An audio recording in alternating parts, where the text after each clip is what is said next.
Picture this. It is a cold and snowy winter's day in 1888.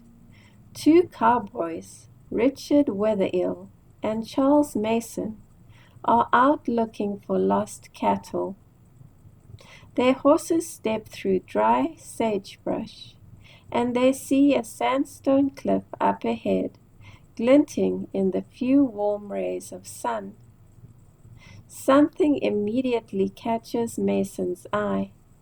It is the Cliff Palace, a huge sandstone settlement built in an overhanging alcove beneath the cliff. This is in fact the largest cliff dwelling in North America, built by the Pueblo Anasazis, the village ancient ones. The pair can scarcely believe their eyes when they see sandstone towers and sandstone buildings several stories tall. After investigating, they find the preserved remains of Native Americans wrapped in blankets. The air in the canyon is so very dry that their bodies have remained intact for a long time. It was thus that the ruins of today's Mesa Verde National Park were discovered and would ultimately be set aside for future generations to marvel at the sandstone dwellings as well.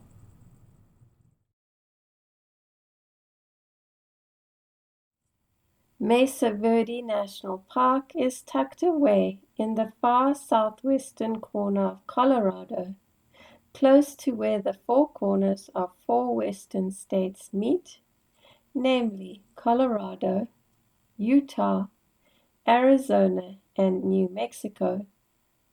It is a truly unique national park, dedicated mostly to its special cultural heritage, although some wildlife is found in the park as well. The park is known as the Green Mesa. It was established by beloved U.S. President Theodore Roosevelt in 1906 and covers some 53,000 acres with winding hilltop roads that have spectacular views and lead one to the ancient sandstone dwellings. The Utes were aware of the presence of the dwellings, but kept their distance out of respect. The park was once the home of several hundred ancestral Anasazi people who were farmers, hunters, basket makers, architects, and potters centuries ago. They left behind a legacy of 600 sandstone cliff dwellings from around 600 to 1300 AD. The ancient ones built the cliff dwellings in a few natural cave-like stone alcoves that would shelter them from the elements. They could also gather water from seepage here. The men grew crops like the Three Sisters, corn, beans, and squash on the top of the cliffs or mesas. They also hunted wildlife such as deer. They made the bricks that they used to build their elaborate settlements. The women gathered water in clay pots and did basketry. They also made pottery decorated with bold black and white geometric designs. They wore hides and warm shoes. In the winter they wrapped warm feather cloth cloaks made with turkey feathers around them. Around 4,000 archaeological sites of varying ages are found in the park. If you take the Chapin Mesa Road, Spruce Tree House is the first you can encounter. It is a well-preserved dwelling, and it is an easy walk to view the house on a self-guided tour. It was once the home of around 60 to 80 people and is 200 feet long. It has 8 kivas, which are sunken rooms.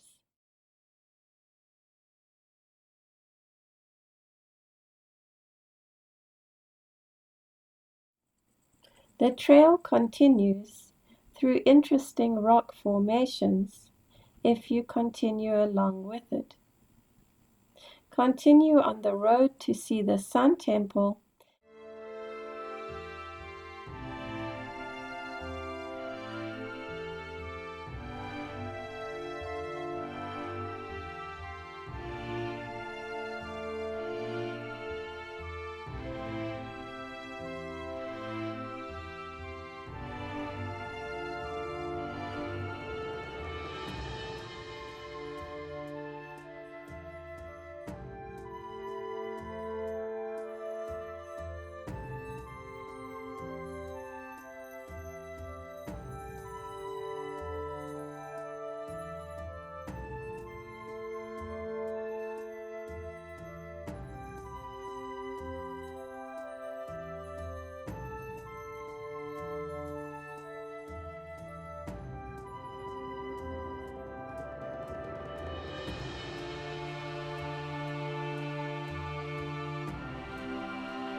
Cliff Palace is the largest cliff dwelling, and it is constructed of stone, mortar, and wooden beams.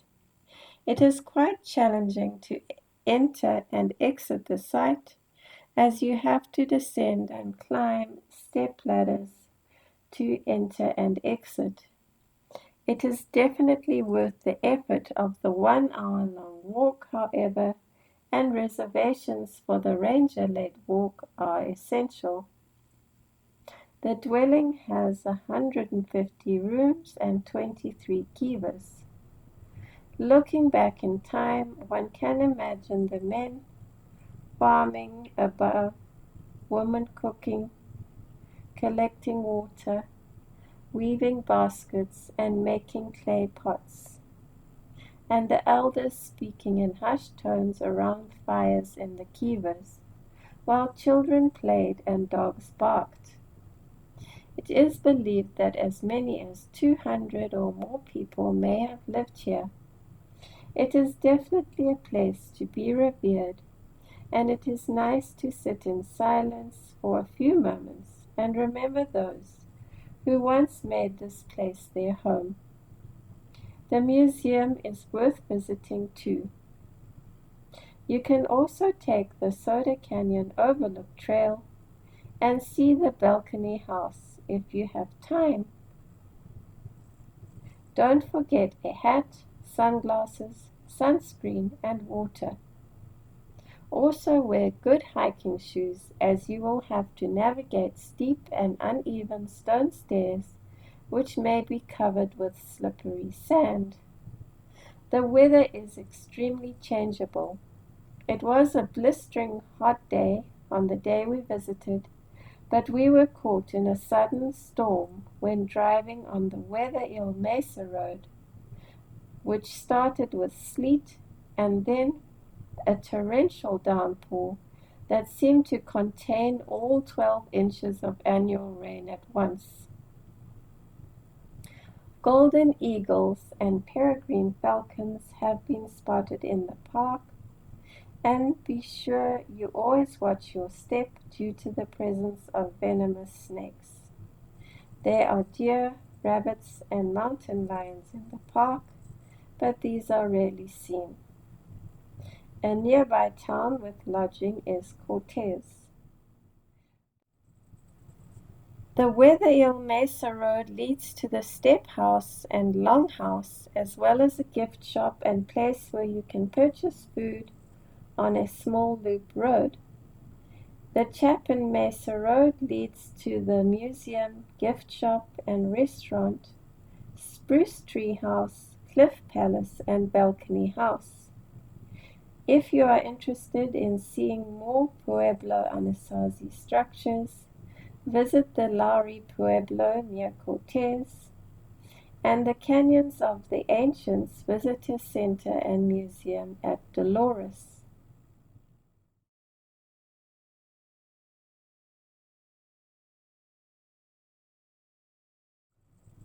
The Hervenweep National Monument on the Utah and Colorado border also promises to be interesting. Hervenweep protects 6 structures from 1200 to 1300 AD. The Anasazi sites were eventually abandoned, possibly due to a prolonged drought.